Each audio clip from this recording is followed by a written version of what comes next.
야, 내 아들이 이제 연봉 1억 넘는 대기업 과장이다. 돈 한 푼 못 버는 주제에 당장 나랑 민지 쓸 안방 내놓지 못해. 거실에서 쩌렁쩌렁 울리는 시어머니의 호통을 들으면서도 나는 대꾸 한마디 하지 않았다.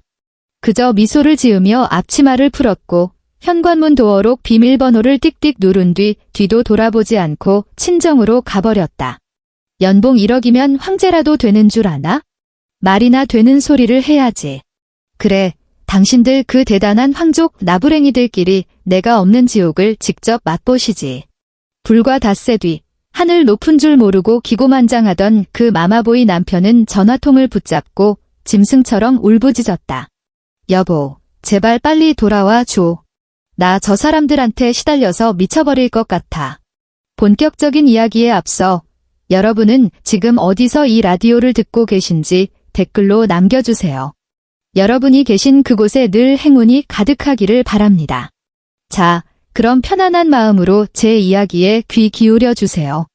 남편 박도준의 목소리가 어찌나 큰지 거실 유리창이 다 덜덜 떨릴 지경이었다. 엄마. 네, 저예요. 승진 발령 났어요. 과장. 네, 연봉 1억이요. 나는 들고 있던 반찬 접시를 공중에 멈칫했다.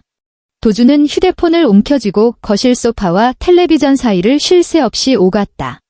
흥분해서 얼굴은 시뻘겋게 달아올랐고 목에는 핏대가 고스란히 솟아있었다. 그는 넥타이를 거칠게 느슨히 풀더니 빈손을 허공에 대고 휙휙 휘두르며 마치 지휘봉이라도 잡은 듯 굴었다. 아이고, 엄마, 무슨 섭섭한 말씀을 하세요. 연봉 1억이 어떤 건지 잘 모르시죠? 이제 회사에서 부장님도 저한테 함부로 못하신다니까요.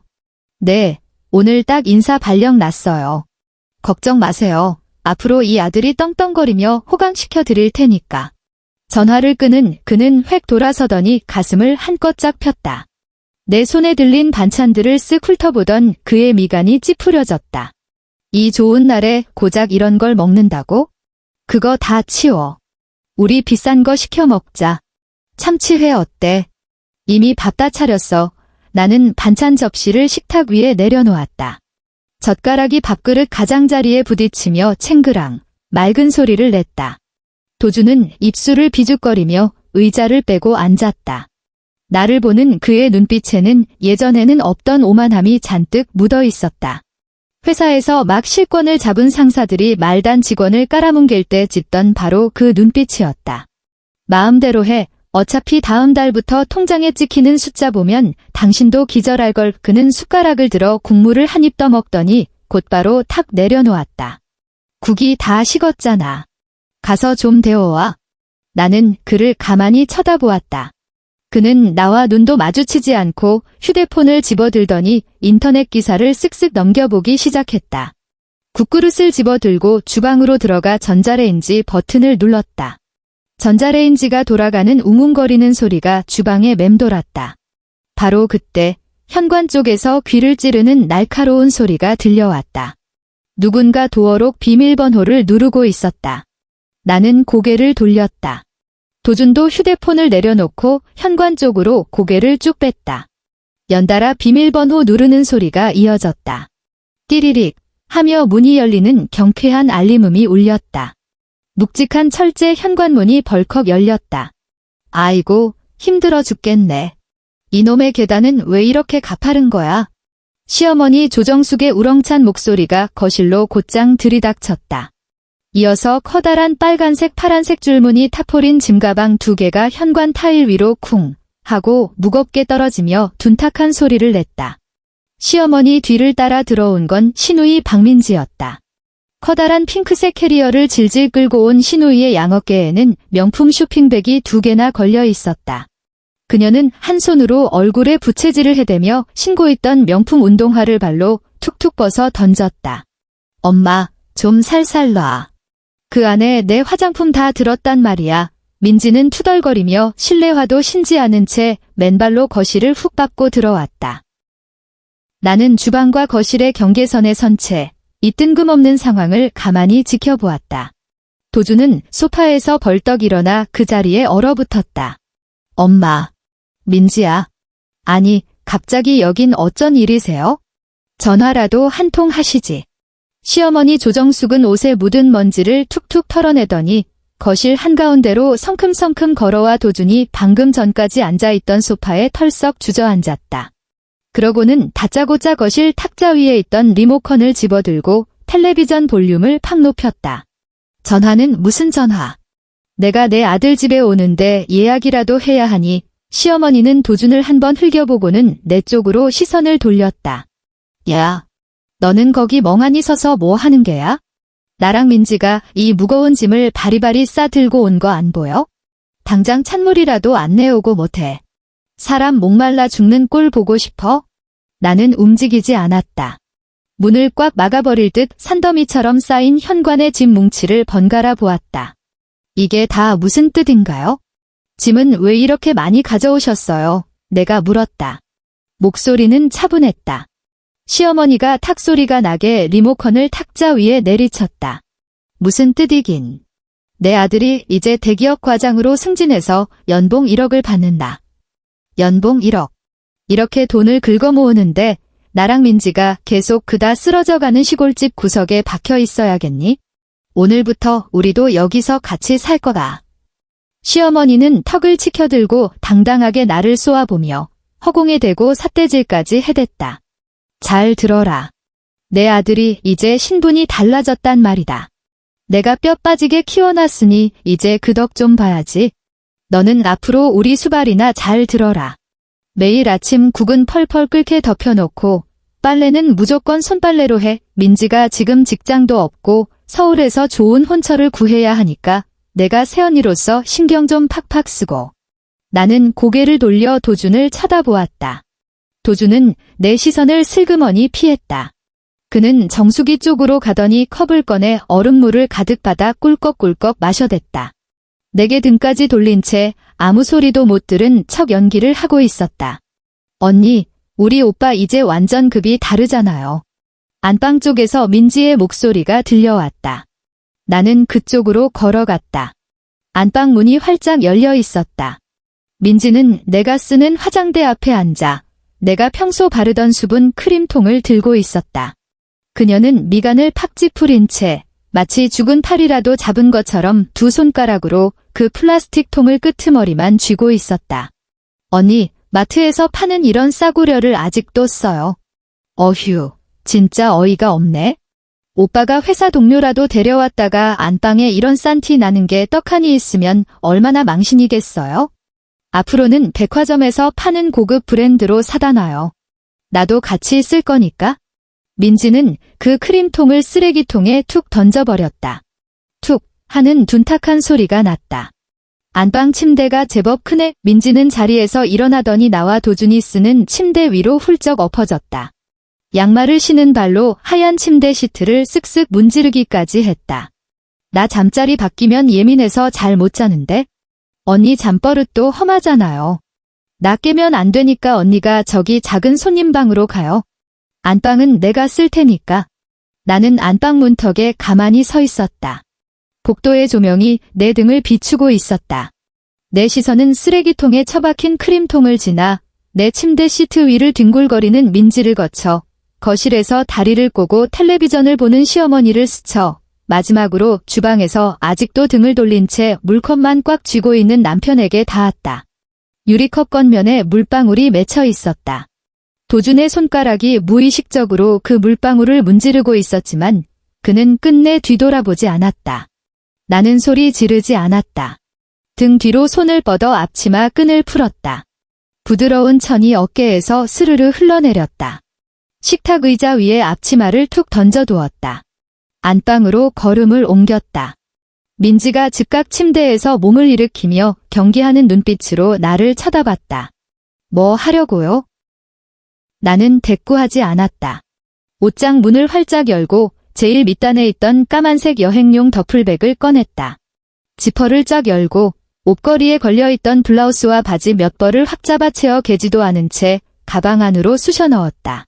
서랍을 열어 속옷도 대충 두어 좀 집어넣었다. 마지막으로 침대 협탁 위에 있던 휴대폰 충전기를 챙겼다. 지퍼가 드르륵 닫히는 소리가 고요한 안방을 날카롭게 갈랐다. 민지는 눈을 동그랗게 뜨고 입만 벌린 채 단 한마디도 내뱉지 못했다. 나는 가방을 들고 안방을 빠져나왔다. 기척을 느낀 시어머니가 고개를 돌렸다. 그녀의 시선이 내 손에 들린 여행 가방에 꽂혔다. 야, 너 미쳤어. 이 한밤중에 가방은 왜 싸들고 난리야? 내가 내오라던 찬물은 어쩌고. 시어머니가 소파에서 벌떡 일어났다. 그녀의 삿대질하는 손가락이 내 코앞까지 다가왔다. 그제야 도준이 획 몸을 돌렸다. 하마터면 그가 들고 있던 물컵이 바닥에 떨어질 뻔했다. 여보, 당신 지금 뭐 하는 거야? 그가 황급히 다가와 내 가방을 낚아채려 했다. 나는 몸을 들어 그의 손을 피했다. 당신들끼리 같이 살고 싶다니 맘껏 사세요. 안방은 민지한테 양보할 테니까 침대 시트는 안 갈아도 되겠네요. 무척 마음에 들어 하는 것 같으니까. 나는 현관으로 걸어가 발끝으로 그 커다란 줄무늬 짐가방을 툭 밀어내고 신발 신을 공간을 만들었다. 야, 너 태도가 그게 뭐야? 감히 내 짐을 발로 차. 시어머니가 득달같이 달려와 내 팔뚝을 콱 움켜쥐었다. 이런 은혜도 모르는 년 같으니라고. 내 아들이 연봉 1억을 받는다는데 내가 감히 성질을 부려? 나는 내 팔뚝을 거머쥔 시어머니의 손을 가만히 내려다보았다. 그리고 천천히 눈을 들어 그녀의 눈동자를 똑바로 마주 보았다. 그럼 그 연봉 1억 받는 아들한테 직접 물 떠오라고 하세요. 팔을 힘껏 뿌리쳤다. 시어머니는 중심을 잃고 뒤로 한 발짝 물러서다 신발장에 쿵 부딪혔다. 나는 단화를 구겨 신고 현관문을 밀어 열었다. 여보. 도준이 현관문 앞까지 쫓아오며 당황한 기색을 보였지만 그의 발은 현관 턱을 넘지 못한 채 거실 바닥에 머물러 있었다. 전화하지 마. 나는 그대로 밖으로 걸어 나와 등 뒤로 현관문을 쾅 닫아버렸다. 묵직한 철제 현관문이 안에서 들려오던 시어머니의 비명과 도준의 부름을 완벽하게 차단했다. 복도의 센서 등이 켜졌다. 나는 엘리베이터 하행 버튼을 꾹 눌렀다. 그날 밤 나는 택시를 타고 한강을 건너 서울 마포구에 있는 친정으로 돌아왔다. 친정으로 돌아온 첫날. 집안은 고요했다. 엄마는 주민센터로 자원봉사를 가시고 안 계셨다. 식탁 앞에 앉아 미지근한 보리차를 한 잔 따랐다. 부드럽게 목구멍을 타고 넘어간 보리차가 속을 편안하게 달래주었다. 오전 11시 45분. 식탁 위에 올려둔 휴대폰 화면이 번쩍였다. 짧은 진동 소리와 함께 은행 계좌 결제 알림이 떴다. 끝자리 4921번 박도준의 카드였다. 결제 금액 85,000원. 이 결제처는 강남 청담동 고급 초밥 배달 전문점이었다. 나는 그 문자 메시지를 보며 보리차를 한 모금 마셨다. 도준과 내가 생활비로 쓰는 공동 계좌에 연결된 카드였다. 평소에는 아이스 아메리카노 한 잔 사 먹는 것도 아까워 벌벌 떨던 인간이 오늘 점심 한 끼로 예전 일주일치 점심값을 훌쩍 넘는 배달 음식을 시킨 것이다. 오후 2시 20분. 화면이 다시 밝아졌다. 박도준 카드 결제 금액 32,000원 파리바게뜨 케이크 배달 알림이었다. 오후 6시 50분. 또다시 박도준 카드 알림이 울렸다. 결제 금액 11만원 장충동 왕족발 특대 사이즈였다. 시어머니와 민지는 드디어 자신들의 좋은 시절이 왔다고 굳게 믿는 모양이었다. 공짜 파출부였던 내가 사라졌는데도 불편함을 느끼기는커녕 연봉 1억을 상징하는 그 신용카드를 무기 삼아 거리낌 없이 호사를 누리기 시작한 것이다. 밤 8시 30분. 휴대폰이 요란하게 징징거리며 울기 시작했다. 화면에 뜬 발신자는 박도준이었다. 나는 곧바로 받지 않았다. 화면이 켜졌다가 꺼졌다가 다시 켜지는 것을 가만히 지켜보았다. 세 번째로 전화가 걸려왔을 때야 나는 느긋하게 통화 버튼을 밀었다. 곧바로 스피커폰으로 전환한 뒤 휴대폰을 식탁 위에 툭 내려놓았다. 여보, 대체 어디야? 도준의 목소리는 몹시 굳어 있었고 억눌린 짜증이 역력하게 배어 있었다. 나는 대답 대신 가만히 귀를 기울였다. 전화기 너머로 귀가 따가울 정도의 굉음이 들려왔다. 시어머니의 목소리였다. 야, 도준아. 내 마누라는 대체 언제 들어온다니? 지금 시간이 몇 시야? 내가 냉장고를 열어봤더니 밑반찬 한 통이 없잖니. 생수 몇 병뿐이야. 저녁은 우리가 매일 배달 음식만 시켜 먹길 바라는 거냐? 오늘 낮에 먹은 족발은 어찌나 기름지고 짠지 먹고 나서 속이 다 뒤집어졌다. 내 엄마 굶겨주길 작정이야? 시어머니의 악다구니가 수화기를 뚫고 나올 듯 쩌렁쩌렁 울렸고 쾅쾅거리며 싱크대 문짝을 거칠게 닫는 소리도 이어졌다. 엄마, 제발 소리 좀 그만 지르세요. 저 통화 중이잖아요. 도준이 수화기를 틀어막은 채 웅얼거리는 목소리로 시어머니를 향해 소리치는 소리가 들렸다. 이어서 민지의 짜증 섞인 목소리도 날아들었다. 오빠, 저기 쓰레기통 다 찼는데 냄새 장난 아니야? 세연이는 평소에 이거 어떻게 버렸대? 진짜 어이없어. 쓰레기 하나 안 비우고 튄 것 좀 봐. 냄새나서 거실에 있기도 싫래. 도준의 숨소리가 한층 거칠어졌다. 여보, 내 말 들려? 그의 목소리가 다시 마이크에 바싹 다가왔다. 원망과 억울함이 가득한 투였다. 집안이 완전 엉망진창이야. 온 집안에 치킨이랑 족발 냄새가 진동을 해 식탁 위에는 기름진 뼈다귀랑 국물 묻은 배달 용기가 산더미처럼 쌓여 있고 싱크대에는 다 쓴 접시랑 컵이 한가득이야. 엄마랑 민지는 손가락 하나 까딱 안 하고 저렇게 내버려 두고만 있다고. 그는 내가 마음이 약해지기를 기다리고 있었다. 당장 달려가서 치워주겠다는 대답을 바라는 것이다. 나는 식탁 위에 있던 과도와 사과를 집어들었다. 칼날이 빨간 사과 껍질에 닿았고 천천히 껍질을 깎아내기 시작했다. 그분들 호강하려고 들어간 거 아니었어. 길게 늘어지는 사과 껍질을 바라보며 내가 입을 열었다. 당신 연봉 1억이라며. 그럼 파출부 아주머니를 부르지 그래? 여보, 당신 지금 나랑 장난해? 파출부 부르는데 돈이 얼마나 드는지 몰라서 그래. 도준이 다급하게 목소리를 높였다. 그럼 고무장갑 끼고 당신이 직접 닦아. 뚝. 사과 껍질이 끊어지며 식탁 위로 툭 떨어졌다. 싱크대 안에 있는 접시들이 스스로 깨끗해지진 않잖아. 아, 그리고 족발 뼈다귀는 음식물 쓰레기 아니니까 따로 골라내서 종량제 봉투에 버리는 거 잊지 말고. 끊어. 나는 빨간색 종료 버튼을 꾹 눌렀다. 세상이 다시 평화를 되찾았다. 사과를 한 입 빼어 물었다. 아주 아삭했다. 생활 질서의 완전한 붕괴는 내가 예상했던 것보다 훨씬 더 빨리 찾아왔다.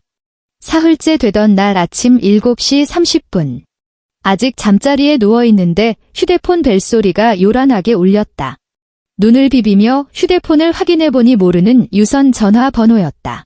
통화 버튼을 누르자마자 거친 숨소리와 함께 잔뜩 성이 난 중년 남성의 호통이 쏟아졌다. 거기 백이동 704호 맞습니까? 나는 즉시 목소리의 주인을 알아차렸다.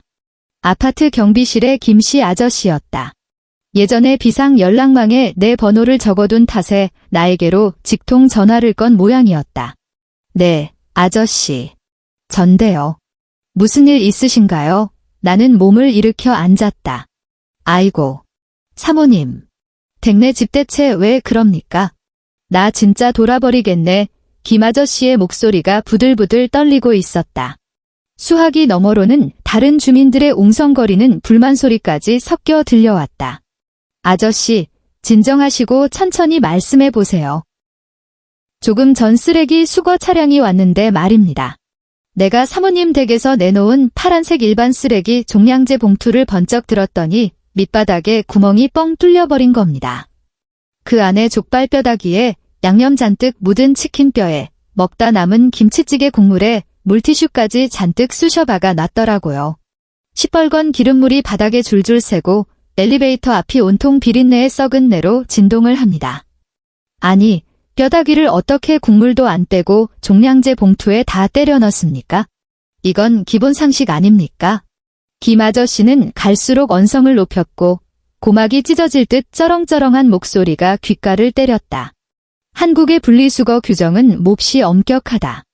음식물 쓰레기는 물기를 쫙 빼서 전용 봉투에 담아야 하고 동물 뼈다귀는 일반 쓰레기로 분류되지만 국물이나 양념이 묻은 찌꺼기와 절대 섞어서 버려서는 안 되며 깨끗이 씻어서 버려야 한다. 안 봐도 비디오였다. 민지는 배달 음식을 다 먹어치운 뒤 치우기 귀찮고 역겨우니까 눈을 질끈 감고 식탁 위에 널브러진 잔반, 뼈다귀, 플라스틱 용기, 기름 묻은 물티슈까지 일반 쓰레기 봉투에 몽땅 때려 넣고 억지로 입구를 묶어버린 게 분명했다. 아저씨, 정말 죄송합니다. 그래서 내가 댁네 집으로 올라가서 문을 두드렸단 말입니다. 그랬더니 웬 젊은 여자가 문을 열고 나오더니만 사과는커녕 나한테 고래고래 소리를 지르는 거 아닙니까? 김 아저씨는 분통이 터져 씩씩거렸다. 그때 전화기 너머로 민지의 날카로운 쇳소리가 들려왔다. 기어코 경비실까지 쫓아내려가 난동을 피우는 중인 듯 했다. 아저씨, 왜 소리를 지르고 난리예요? 쓰레기 좀 잘못 버릴 수도 있지. 그게 뭐 대수라고. 우리 오빠가 이제 대기업 과장이고 연봉 1억이 넘거든요. 바닥 더러워진 거 청소기 물어주면 될 거 아니에요. 아침 대바람부터 미친 사람처럼 복도에서 고래고래 소리를 지르고 그래요? 말이 된다고 생각해요? 야, 이 버르장머리 없는 아가씨야. 이게 돈푼 쥐어주면 끝나는 문제인 줄 알아. 완전히 이성을 잃은 김 아저씨가 책상을 쾅 치는 소리까지 전해졌다. 나는 숨을 깊게 들이마시고 수화기에 대고 말했다. 김 아저씨, 저 지금 집에 없습니다. 그냥 구청에 바로 신고하세요. 쓰레기 분리수거 위반 과태료는 704호로 직접 청구하시고요. 그 여자가 계속 경비실에서 행패를 부리면 업무방해로 경찰에 신고하십시오. 모든 책임은 지금 그 집에 있는 사람들이 져야 할 테니까요. 나는 말을 마치자마자 전화를 툭 끊어버렸다. 오후 2시. 서울에 보슬비가 내리기 시작했다. 나는 창가에 앉아 유리창을 타고 흘러내리는 빗방울을 가만히 응시했다. 휴대폰이 징 하고 울렸다. 도준이었다. 전화를 받았다. 이번에는 호통도 불평도 없었다. 수화기 너머로는 화장실 칸막이 안에 숨어있는 듯 텅 빈 타일벽이 울리는 소리만 들려왔다. 그리고 거칠고 뚝뚝 끊어지는 오열 소리가 이어졌다. 여보, 도준의 목소리는 꽉 막힌 콧소리가 섞여 쩍쩍 갈라져 있었다. 여보, 나 좀 살려줘. 나는 아무 대답 없이 가만히 듣기만 했다. 그가 전화기 너머로 철저하게 무너져 내리는 소리를. 엄마가 돈 아끼겠다고 세탁소에 안 맡기고 도준은 끄끄대며 아침에 벌어진 지옥 같은 상황을 더듬더듬 털어놓았다. 내 그 300만 원짜리 맞춤 정장을 세탁기에 통째로 넣고 돌려버렸어. 거기다 민지 입던 빨간색 니트까지 같이 쑤셔 넣고 뜨거운 물로 세탁을 했단 말이야. 나는 눈을 지그시 감았다. 그 정장은 그가 승진하던 날 일부러 양복점에 가서 맞춘 귀한 옷이었다. 완전 쪼그라들어서 소매가 손목 위로 껑충 올라갔어. 원래 회색 정장인데 군데군데 핑크색 물까지 얼룩덜룩하게 들었어. 오늘 아침 일찍 회사에서 중요 회의가 있었는데 입고 갈 다른 겉옷이 하나도 없었다고. 그는 극심한 수치심을 억누르듯 숨을 깊게 들이마셨다. 그리고 아까 그 쓰레기 아침에 경비 아저씨가 문을 두드리는데 엄마랑 민지는 죽어도 안 치우겠다고 버티고 결국 나 혼자 쭈글쭈글한 옛날 셔츠 차림으로 엘리베이터 앞에 쭈그려 앉아서 그 터진 봉투에서 새어나온 족발뼈랑 시뻘건 양념을 맨손으로 일일이 새 봉투에 주워 담았어. 그 시큼하고 썩은 냄새 나는 국물이 내 바짓단에 다 튀었다고. 전화기 너머의 울림이 점점 더 먹먹해졌다. 쪼그려 앉은 채 무릎에 얼굴을 푹 파묻기라도 한 것 같았다. 아까 회의 시간에 최 부장님이 내 몸에서 나는 냄새를 맡고 내 앞으로 오시더니 그 딱딱한 플라스틱 결제판으로 내 머리를 퍽퍽 내리치셨어. 도준의 목소리는 완전히 산산조각이 났다. 마치 상처 입은 들짐승이 앓는 소리처럼 들렸다. 신입사원들 다 보는 앞에서 결제판으로 내 머리를 때리면서 박 과장, 자네 요새 다리 밑에서 자나? 왜 몸에서 쉰내가 진동을 해? 하고 소리치셨다고. 여보, 내가 잘못했어. 내가 진짜 죽을 죄를 지었어. 이건 사람 사는 꼴이 아니야. 냉장고에서는 곰팡이 냄새가 진동하고 싱크대 그릇들에는 솜털 같은 곰팡이가 피었어. 민지는 안방 떡하니 차지하고 나는 에어컨도 없는 좁은 손님방으로 쫓겨났어. 나 이제 무서워서 집에 들어가지도 못하겠어. 그는 마지막 남은 자존심마저 내다버린 채 오열했다. 콧물 훌쩍이는 소리가 수화기를 타고 귓가에 생생하게 전해졌다. 불과 사흘 전만 해도 연봉 1억이라며 하늘을 찌르듯 기세등등했던 그 남자가 지금은 회사 화장실 칸막이 안에 숨어 진흙탕에 처박힌 꼴을 하고 있었다. 나는 그의 눈물 섞인 애원을 가만히 들었다. 달래주지 않았다. 손가락을 들어 유리창에 맺힌 빗방울 하나를 쓱 문질러 닦았다. 이제 겨우 3일째예요. 박 과장님, 내가 나지막이 속삭였다. 나는 그의 대답을 기다리지 않고 종료 버튼을 꾹 눌렀다. 화면이 까맣게 꺼졌다. 세상은 다시 평화를 되찾았다. 나는 사과를 한 입 빼어 물었다. 아삭. 적막한 식탁 위로 무언가 씹히는 소리만이 유독 선명하게 울려 퍼졌다. 나흘째 되던 날 이른 아침. 창밖으로 끈질긴 비가 추적추적 내리고 있었다. 나는 친정집 책상 앞에 앉아 내 명의로 된 개인 통장들을 하나씩 펼쳐보았다. 아침 일찍 일어나 북엇국을 끓일 필요도 없고 셔츠를 다리려고 미리 다리미를 켤 필요도 없는 결혼 3년 만에 맞이하는 가장 평화롭고 고요한 아침이었다. 오전 10시 15분. 옆에 둔 휴대폰 화면이 번쩍였다. 짧은 진동과 함께 문자 메시지가 팝업으로 떴다. 어제처럼 소소한 배달 음식 알림이 아니었다. 결제 금액 385만 원. 결제처는 강남 현대백화점 샤넬 부티크 매장이었다. 나는 줄줄이 이어진 영의 행렬을 바라보며 책장을 넘기던 손가락을 멈췄다. 연이어 10시 20분. 화면이 다시 밝아졌다. 결제 금액 120만 원. 이 결제처는 강남 현대백화점 구찌 매장이었다. 그리고 10시 35분. 결제 금액 95만 원. 이 결제처는 강남 현대백화점 설화수 화장품 매장이었다. 10분 뒤 또다시 45만 원짜리 최고급 일식당 오마카세 결제 알림이 울렸다. 시어머니 조정숙과 민지는 고작 배달 음식 따위가 지금 자신들의 높아진 신분에 어울리지 않는다고 굳게 믿는 게 분명했다. 나라는 공짜 파출부를 잃고도 그들은 눈 하나 깜짝하지 않았고 오히려 신분 상승을 상징하는 바로 그 실체, 도준의 신용카드로 당당하게 마술을 뻗치고 있었다.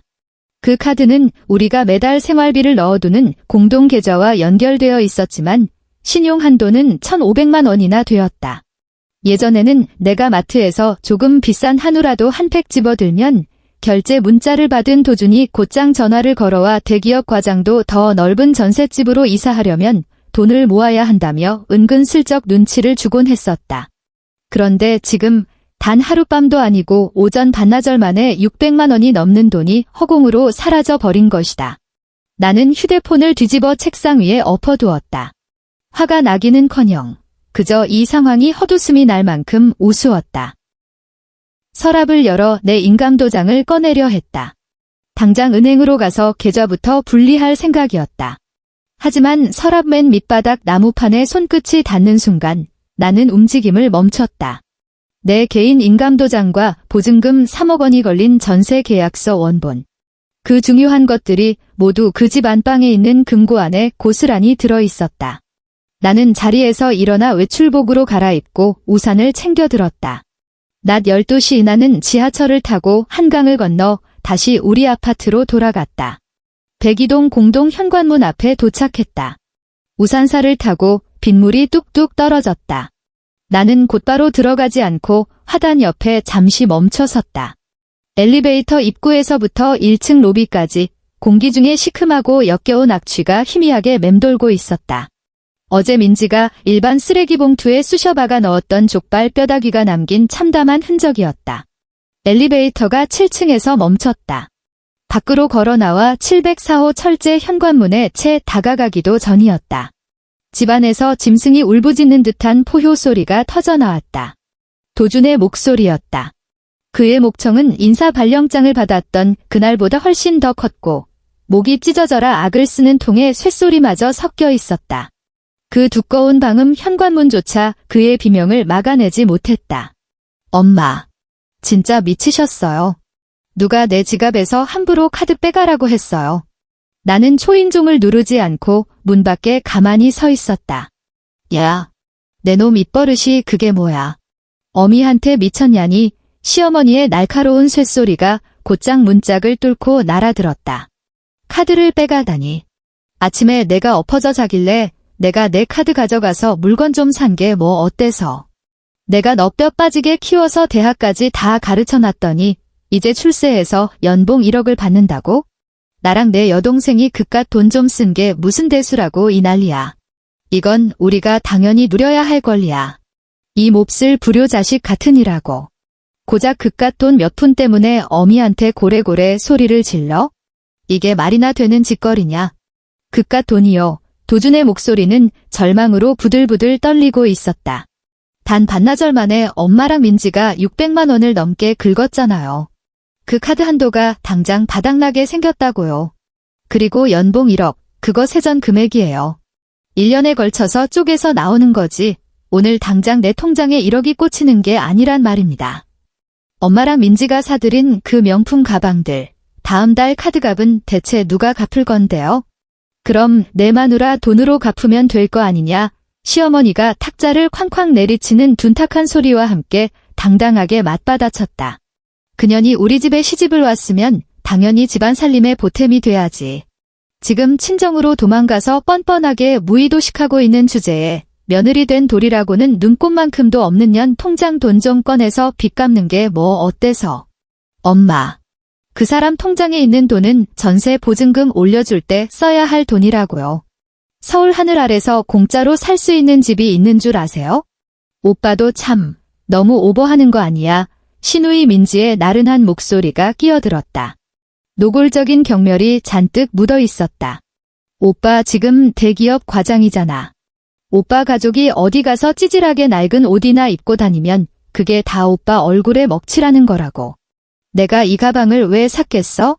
다 예쁘게 사진 찍어서 인스타그램에 올리고 조건 좋은 선자리 나갈 때 들고 가려고 산 거잖아. 내가 나중에 강남의 번듯한 집안으로 시집가면 오빠 어깨에도 힘이 들어갈 거 아냐? 어휴, 진짜 어이가 없네. 고작 가방 몇 개 샀다고 여기서 핏대를 세우고 난리람. 너 당장 그 입 닥치지 못해. 도주는 벼랑 끝에 몰린 들짐승처럼 고막을 찢을 듯한 분노를 터뜨렸다. 너 어젯밤에 안방 떡하니 차지하고 나를 에어컨도 없는 그 좁아터진 손님방으로 쫓아냈지. 나 더워서 밤새 한숨도 못 자고 오늘 아침에는 쪼그라든 양복 입고 회사에 갔다가 부장님한테 결제판으로 머리를 얻어맞았어. 너희들 때문에 내 얼굴에 똥칠을 해도 유분수지. 그런데도 내 카드를 훔쳐가서 가방을 사? 어차피 안방 비어있는데 뭐 어때서. 민지가 코웃음을 쳤다. 거기 전신 거울이 있어서 나 사진 찍어야 한단 말이야.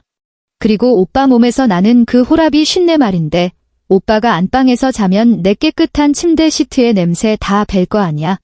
나도 역겨워서 싫거든. 집안이 돌연 죽은 듯한 정적에 휩싸였다.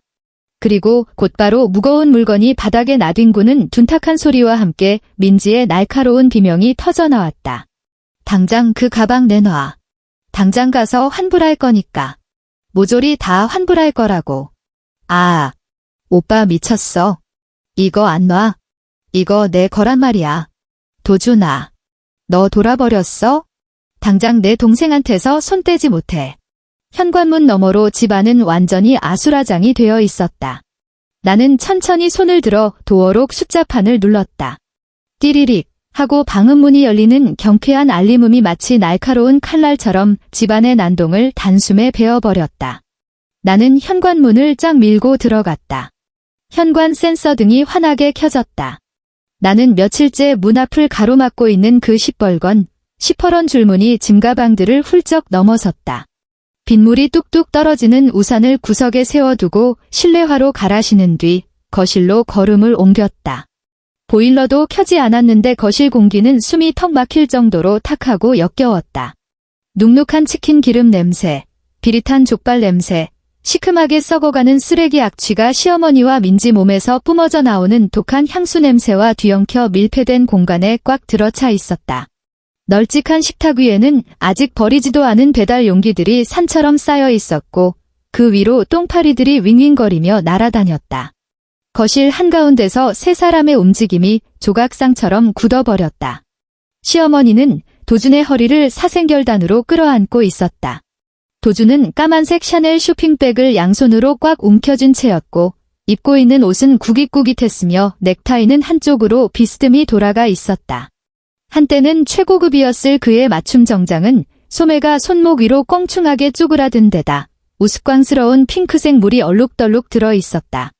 민지는 머리가 산발이 된 채 소파에 주저앉아 아직 뜯지도 않은 새 가방을 품에 안고 사수하고 있었다. 내가 들어서는 것을 본 도준의 손이 스르륵 풀렸다. 여보. 그의 두 눈은 당장이라도 피눈물을 쏟을 것처럼 새빨갛게 충혈되어 있었고 평소에 왁스를 발라 단정히 넘기던 머리카락은 이제 잡초처럼 삐죽삐죽 솟아 있었다. 그는 나를 바라보며 힘겹게 마른 침을 삼키더니 갈라진 목소리로 간신히 입을 열었다. 당신, 드디어 집 치워주러 온 거야? 나는 그를 쳐다보지도 않았다. 내 시선은 난장판이 된 거실 바닥과 거실 탁자 위에 놓인 그 비싼 화장품 선물 세트들을 무심하게 훑고 지나갔다. 나는 그들을 곧장 지나쳐 손님방 쪽으로 걸어갔다. 야, 이 몹쓸려나 이제야 기어들어 온 거냐? 시어머니가 상황 파악을 끝내고 도준을 놓더니 나를 향해 성큼성큼 달려왔다. 내 등짝에 대고 삿대질을 하며 퍼부어댔다. 내 꼴을 좀 봐라. 집구석 나가서 나흘이나 외박을 해. 내 눈에는 이 시어미가 우습게 보이냐. 멍하니 서 있지 말고 당장 주방으로 가서 저 구역질 나는 설거지거리부터 싹 닦아내지 못해. 나는 걸음을 멈추고 획 몸을 돌렸다. 시어머니의 삿대질하던 손가락이 내 눈동자를 찌를 듯 코앞에 멈췄다. 나는 그녀를 가만히 내려다보았다. 저건 어머니 아드님이 먹다 남긴 쓰레기들입니다. 냄새가 역겨우시면 그 연봉 1억 받으시는 잘난 아드님한테 직접 치우라고 하세요. 너 인연이 감히 어느 안전이라고. 시어머니는 두 눈을 불이 나게 부릅뜨더니 손을 번쩍 치켜들고 내 뺨을 후려치려 했다. 그 순간 도준이 짐승처럼 달려들어 시어머니의 팔뚝을 덥석 붙잡았다. 엄마, 제발 그만 좀 하세요. 네. 도준은 온몸을 바들바들 떨며 거의 젖먹던 힘까지 쥐어짜 내 시어머니를 뒤로 질질 끌어당겼다. 나는 손님방 문을 열고 들어갔다. 안방을 민지에게 빼앗긴 탓에 도준의 물건들이 방구석에 처량하게 처박혀 있었다. 나는 구석에 놓인 싱글 침대를 밀어내고 옷장 맨 아래칸에 숨겨져 있던 빌트인 금고를 드러냈다. 비밀번호를 눌렀다. 띠리릭. 육중한 금고 문이 열렸다. 그 안에서 전세계약서 원본, 내 개인 인감도장, 그리고 몇 가지 중요한 공증 서류들을 꺼내어 내가 가져온 방수서류 가방에 챙겨 넣었다. 이 모든 과정을 끝내는데 3분도 채 걸리지 않았다. 내가 다시 거실로 걸어 나왔을 때 도준이 현관 앞을 떡하니 가로막고 서 있었다. 내 손에 들린 서류 가방을 본 그의 얼굴이 순식간에 하얗게 질렸다. 여보, 당신 그 계약서는 왜 꺼낸 거야? 당신 집 치워주러 돌아온 거 아니었어. 마침내 그의 목소리에 진정한 공포가 서려 있었다. 내 것을 가지러 온 것뿐이야. 나는 서류 가방을 핸드백 안에 쑤셔 넣고 지퍼를 채웠다. 이 집 전세 보증금이 4억 원이지. 그중 3억은 내가 결혼 전에 모은 내 돈이고 당신 돈은 고작 1억이야. 그리고 이 집 계약자는 나로 되어 있어. 새언니, 지금 뭐 하려는 거야? 민지가 소파에서 벌떡 일어났다. 이제 가방 따위는 안중에도 없는 듯 했다. 이 집 전세금을 빼겠다고? 그럼 나랑 우리 엄마는 길바닥에 나앉으란 소리야? 우리 오빠가 명색이 대기업. 닥쳐. 나는 얼음장 같은 목소리로 그녀의 말을 싹둑 잘랐다. 정성껏 화장한 그녀의 반반한 얼굴을 마치 쓰레기 쳐다보듯 서늘하게 훑어보았다. 내 눈빛에 질린 민지는 흠친 목을 움츠렸고 튀어나오려던 뒷말은 목구멍 속으로 쏙 기어 들어갔다. 나는 다시 도준을 향해 고개를 돌렸다. 그놈의 신용카드 결제 대금 연체되기 전에 내가 알아서 갚는 게 좋을 거야. 혹시라도 우리 공동계좌 신용도에 흠집이라도 냈다가는 법원에 바로 재산가압류 신청을 해버릴 테니까. 나는 구석에 세워둔 우산을 집어들고 현관문을 거칠게 열어젖혔다. 여보, 제발 가지마. 도준이 내 손을 부여잡으려고 허겁지겁 몸을 날렸지만 나는 이미 현관 문턱을 훌쩍 넘어선 뒤였다. 내 몸에 손대지 마. 나는 그의 손을 매몰차게 뿌리쳤다. 내 손에 쥐어진 우산 끝이 대리석 타일을 때리며 둔탁한 파공음을 냈다. 나는 뒤로 획 돌아 문을 쾅 닫아버렸다. 다시 찢어질 듯 터져나오는 시어머니의 악다구니와 도준의 처절한 절규는 그 육중한 철제문 뒤에 영원히 갇혀버렸다. 오후 2시. 나는 서울 서초구 법조타운에 있는 한 법무법인 사무실에 앉아 있었다. 에어컨 바람이 서늘하게 뿜어져 나왔다. 나는 넓은 회의실 책상 위에 가져온 서류 가방을 올려놓고 전세 계약서 원본과 오늘 아침 꼼꼼히 출력해온 은행 거래 내역서를 이 변호사 앞으로 쓱 밀어주었다. 이 변호사는 콧등에 얹힌 무태 안경을 한번 치켜올리더니 건네받은 자료들을 찬찬히 넘겨보았다. 사모님께서 수집하신 이 거래 내역들, 증거로서 아주 훌륭합니다. 이 변호사가 고개를 들며 전문가다운 차분한 어조로 말했다. 남편분의 직계존 비속이 배우자의 동의 없이 부부의 공동재산을 심각하게 탕진한 점. 게다가 남편분이 가정불화를 방치하여 사모님께서 거주지에서 쫓겨나다시피 한 점이 명백히 인정됩니다. 만약 지금 당장 이혼 소송을 제기하신다면 재산 분할 과정에서 저희 측이 절대적으로 유리한 고지를 점할 수 있습니다. 사모님의 전세 보증금 3억 원은 한 푼도 떼이지 않고 전액 회수 가능합니다. 나는 테이블 위에 종이컵을 들어 미지근한 물을 한 모금 마셨다. 지금 당장 이혼 소송을 할 생각은 없습니다. 나는 이 변호사의 눈을 똑바로 쳐다보며 말했다. 변호사님께서 저를 위해 서류를 하나 작성해 주셨으면 합니다. 재산 분할 포기 각서 말입니다. 이 변호사의 눈빛이 순간 예리하게 번쩍이더니 그는 이내 자세를 고쳐 앉고 텅 빈 리걸패드 용지를 꺼내 들었다. 그 각서 안에 반드시 다음의 몇 가지 조항들을 명시해 주셔야 합니다. 나는 새하얀 종이를 빤히 응시하며 흔들림 없는 목소리로 읊어내려갔다. 첫째, 남편 박도준은 자신의 어머니와 여동생의 무단 침입 및 거주로 인해 아내에게 극심한 정신적 고통과 재산상 손해를 입혔음을 깨끗이 인정할 것. 둘째, 오늘을 기점으로 남편 명의로 된 모든 급여 통장, 보너스 계좌, 그리고 일체의 신용카드 관리 권한을 아무런 조건 없이 아내에게 전부 양도할 것.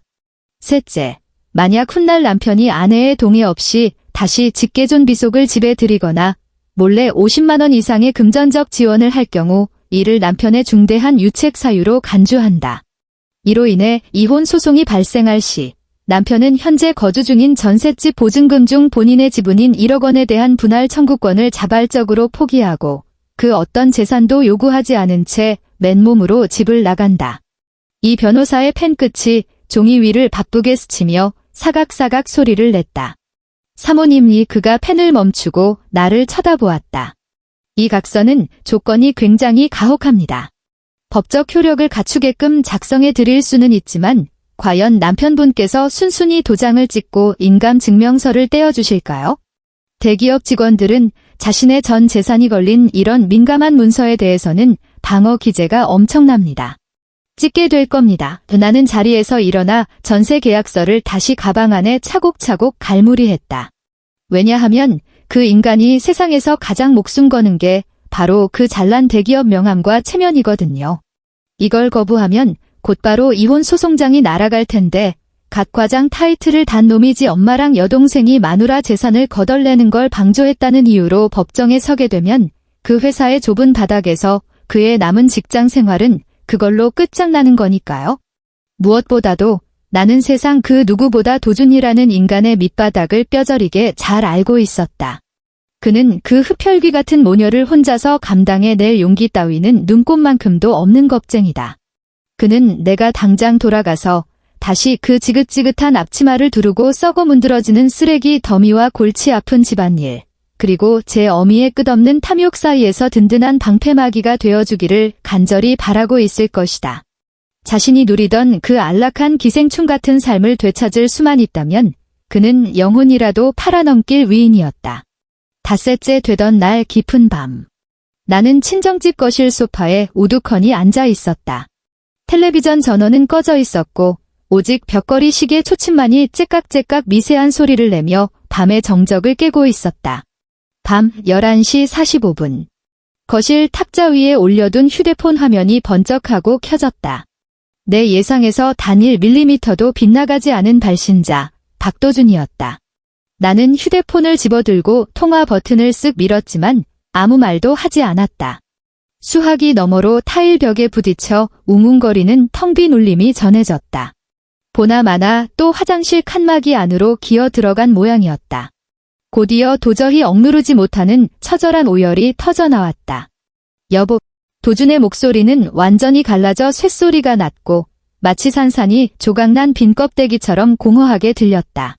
여보, 나 좀 살려줘. 내가 이렇게 빌게. 제발 다시 집으로 돌아와 줘. 그는 쥐꼬리만 한 자존심마저 모조리 내다버린 채 짐승처럼 울부짖었다. 콧물과 눈물이 범벅이 되어 훌쩍거리는 추잡한 소리가 내 고막을 타고 생생하게 흘러들어왔다. 그 사람들이 오늘 그 가방들을 환불하기는커녕 엄마가 내 통장까지 모조리 다 뒤져버렸어. 거기 내 자동차 보험료 내려고 모아둔 돈이 있었는데 기어코 그게 내 몰래 숨겨둔 비상금 아니냐면서 억지로 민지 용돈으로 이체하라고 생떼를 썼단 말이야. 도준의 숨소리가 가빠지더니 극심한 공포와 혐오감이 목소리를 덮쳤다. 집 화장실 변기가 꽉 막혀버렸는데 민지 그 기집애가 거기에 생리대를 통째로 쳐넣은 거야. 바닥에 똥물이 다 역류하고 난리가 났는데 엄마는 수리 기사 부르면 돈 든다고 기어코 나보고 맨손으로 그걸 뚫으라는 거야. 나 밤새도록 똥물 뒤집어 쓰고 그거 파내느라 온몸에서 역겨운 시궁창 냄새가 진동을 해. 나 당장 내일 회사에서 VIP 고객 미팅도 있는데 여보, 나 진짜 미쳐버릴 것 같아. 이건 도무지 사람이 살 수 있는 지옥이 아니라고. 나는 묵묵히 듣기만 했다. 불과 닷새 전만 해도 가슴을 한껏 쫙 펴고 허공에 팔을 휘적거리며 연봉 1억을 들먹이던 그 거만하고 오만불손하던 수컷이 지금은 내 발밑에 짓밟힌 한 마리 지렁이처럼 수화기 너머로 비참하게 꿈틀거리고 있었다. 여보, 내가 다 잘못했어. 내가 진짜 뼛속 깊이 뉘우치고 있어. 당신이 돌아와 주기만 한다면, 까라면 까고 기라면 길게. 제발. 나는 창밖의 칠흑 같은 어둠을 무표정하게 응시했다. 그래, 내가 나지막이 입을 뗐다. 그래. 당신만 다시 와준다면 뭐든지 다 할게. 그는 마치 천국에서 내려온 썩은 동아줄이라도 붙잡은 듯 필사적으로 매달렸다. 좋아. 귀 열고 똑똑히 들어 은의 목소리는 그 어떤 감정의 동요도 없이 서늘하고 평온했다. 내가 그 집으로 다시 들어가는 조건은 딱 3가지야. 첫째, 내일 오전 10시 정각까지 당신 어머니와 여동생, 그리고 그 너덜너덜한 줄무늬 짐가방들까지 내 집에서 머리카락 한 올 안 남기고 당장 쫓아내. 만약 10시 1분이 넘어갔는데도 내 집구석에서 그 사람들 향수 냄새가 1mg이라도 난다면 나는 곧바로 가정법원에 이혼소장을 접수할 거야. 전화기 너머에서 숨을 헉 하고 거칠게 들이켜는 소리가 났다. 둘째, 당신 명의로 된 모든 은행 신용카드, 체크카드, 그리고 공동인증서가 들어있는 USB랑 뱅킹 보안카드까지 몽땅 다 내 손에 넘겨. 앞으로 당신 한 달 용돈은 정확히 30만 원이야. 여보, 30만 원. 장난해. 그 돈으로는 회사에서 점심 사 먹을 돈도 턱없이 부족하단 말이야. 정 모자라면 집구석에 굴러다니는 남은 배달 음식 싸 들고 가서 데워 먹어. 은하는 차갑게 그의 말을 묵살했다. 그리고 셋째, 내가 재산 분할 포기 각서를 하나 작성해뒀어. 내일 그 각서에 당신 개인 인감도장 찍고 서명해. 수학이 넘어가 죽은 듯이 고요해졌다. 오직 도준의 헐떡거리는 짐승 같은 숨소리만이 미세하게 들려올 뿐이었다. 그는 아직도 갈등하고 있었다. 자신의 하찮은 자존심과 현실의 끔찍한 지옥 사이에서 얄팍한 줄타기를 하려는 수작이었다. 나는 단 1초의 망설임도 없이 폰을 귀에서 떼어내고 붉은색 종료 버튼을 누르려 했다. 찍을게. 찍는다고. 당신이 하라는 대로 다 할게. 도준의 절규에 가까운 비명이 수화기를 뚫고 터져나와 내 고막을 강하게 때렸다. 저 여자들 당장 쫓아낼 수만 있다면. 각서가 아니라 노예 계약서라도 다 찍을게. 엿새째 되던 날 오전 9시 30분. 나는 우리 아파트 정문 맞은편에 있는 카페에 앉아 아이스 아메리카노를 한 잔 주문했다. 통유리창 너머로 비는 이미 그쳐 있었고 아스팔트 바닥은 빗물을 머금어 축축하게 젖어 있었다. 9시 45분. 택시 한 대가 백이동 공동 현관문 앞에 미끄러지듯 멈춰섰다. 카페의 넓은 창 너머로 나는 그 우스꽝스러운 막장 드라마의 절정을 아주 선명하게 감상할 수 있었다. 도준이 실성한 사람처럼 공동 현관을 빠져나왔다. 그의 양손에는 그 거대한 시뻘건 시퍼런 줄무늬 짐가방이 질질 끌려 나오고 있었다. 그는 일말의 망설임도 없이 그 가방들을 물 웅덩이가 고인 아스팔트 바닥 위로 냅다 패대기 쳤다. 충격으로 가방 지퍼가 터지면서 싸구려 옷까지 몇 벌이 흙탕물 속으로 푹 고꾸라졌다. 곧이어 민지가 거칠게 떠밀려 나왔다. 그녀는 품에 그 귀하신 샤넬 가방을 사수하듯 꽉 끌어안고서 서럽게 엉엉 울며 도준의 팔뚝을 주먹으로 미친 듯이 때려댔다. 맨 마지막으로 시어머니 조정숙이 뛰쳐나왔다.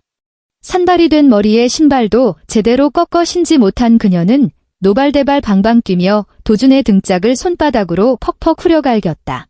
입모양을 보아하니 입에 담지 못할 쌍욕을 쉴 새 없이 퍼붓고 있는 것이 분명했다. 도준은 반항하지 않았지만 그렇다고 뒤로 물러서지도 않았다. 그는 핏대가 선 목으로 열린 택시 트렁크를 삿대질하며 제 어미와 여동생을 향해 악을 쓰며 포효했다. 그것은 오로지 자신이 살기 위해 본능적으로 터져나온 발악이었다. 그는 연봉 1억이라는 알량하고 허영에 찬 허물을 미련 없이 벗어 던지고 자신의 피를 말려 죽일 뻔한 그 끔찍한 기생충 2마리를 택시 뒷좌석으로 짐짝처럼 구겨 넣었다. 택시는 매몰차게 흙탕물을 튀기며 아파트를 빠져나갔다. 도준은 그 자리에 망부석처럼 선체로 헐떡거리며 거친 숨을 토해냈다. 굽은 등과 푹 주저앉은 양어깨는 마치 끔찍한 도축장 분쇄기 속에서 갓 기어나온 생존자의 몰골과도 같았다. 그는 주머니에서 휴대폰을 꺼내 내 번호를 눌렀다. 나는 유리창 너머로 그 세상에서 가장 처량한 짐승을 바라보며 전화를 받았다. 여보, 쫓아냈어. 다 갔어. 그의 목소리는 당장이라도 숨이 끊어질 듯 파리하고 기력이 없었다. 현관문 도어록도 아까 사람 불러서 아예 새 걸로 싹 다 바꿨어. 각서에도 내 인감도장 다 찍어놨고 내 모든 은행카드랑 같이 식탁 위에 가지런히 올려뒀어. 나는 말없이 통화를 종료했다. 아직 반쯤 남은 얼음 가득한 아메리카노 잔을 들고 자리에서 일어났다. 새롭게 바뀐 도어록 숫자판에 비밀번호를 눌렀다. 경쾌한 잠금 해제 멜로디와 함께 두꺼운 방음문이 부드럽게 열렸다.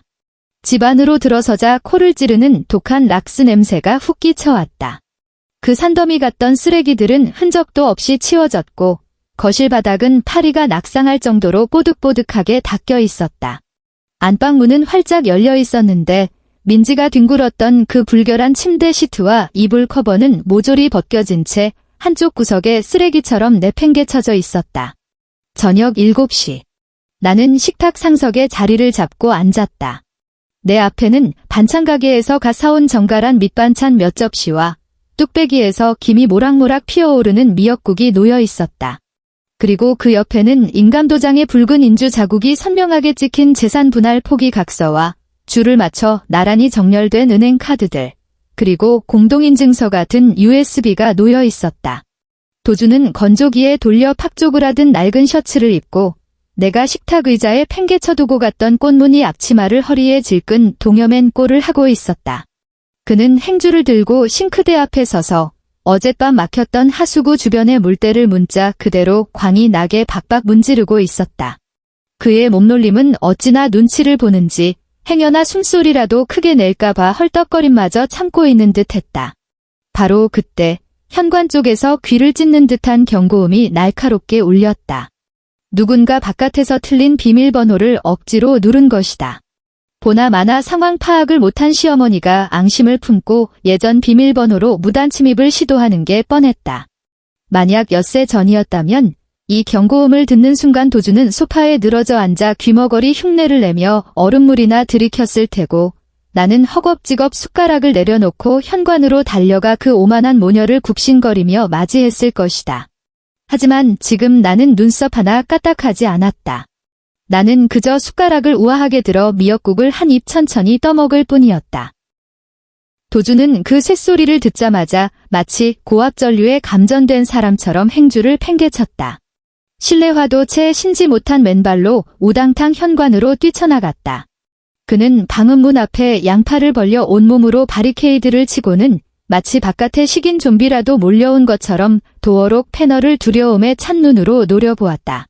문밖의 신경질적인 버튼 소리가 완전히 잦아들고 나서야 그는 다리가 풀린 듯 안도의 한숨을 길게 내쉬었다. 그는 뒤로 돌아 허리를 굽실거리며 식탁 쪽으로 다가왔다. 그의 얼굴에는 비굴하기 짝이 없는 근육이 덜덜 떨리는 억지 웃음이 걸려 있었다. 여보, 걱정 마. 내 손에 장을 지지는 한이 있어도 절대 문 안 열어줄 거니까? 앞으로 당신 허락 없이는 이 집구석에 똥파리 새끼 한 마리도 얼씬 못하게 할게. 맹세해. 나는 그를 쳐다보지도 않았다. 내 서늘한 시선은 그의 어깨 너머 주방 아일랜드 식탁 위에 꽂혀 있었다. 그곳에는 투명한 유리 물컵 하나가 덩그러니 놓여 있었다. 컵 표면에는 차가운 물방울이 촘촘하게 맺혀 흘러내리고 있었다. 불과 엿새 전, 저 남자는 물방울이 맺힌 저 컵을 손이 하얘지도록 꽉 움켜쥔 채 내게 등을 돌리고 섰었다. 차가운 얼음물을 꿀꺽꿀꺽 목구멍으로 넘기며 자신의 어미가 내 거실을 짓밟고 떵떵거리는 꼴을, 자신의 여동생이 내 성역인 안방 침대를 유린하는 꼴을 그저 방관하기만 했었다. 나는 숟가락을 조용히 내려놓고 자리에서 일어났다. 아일랜드 식탁으로 다가가 그 유리컵을 집어들었다. 내 손바닥에 온기가 유리를 타고 전해지자 맺혀있던 물방울들이 한 줄기로 뭉쳐져 스르륵 미끄러져 내렸다. 나는 가차없이 손목을 획 틀어 찰랑거리는 얼음물을 옆에 있는 싱크대 볼 안으로 시원하게 쏟아버렸다. 단단한 얼음 조각들이 차가운 스테인리스 바닥에 요란하게 부딪히며 신경을 긁는 날카로운 파열음을 냈다. 쨍그랑 하는 소리에 도주는 사색이 되어 어깨를 흠칫 움츠렸다.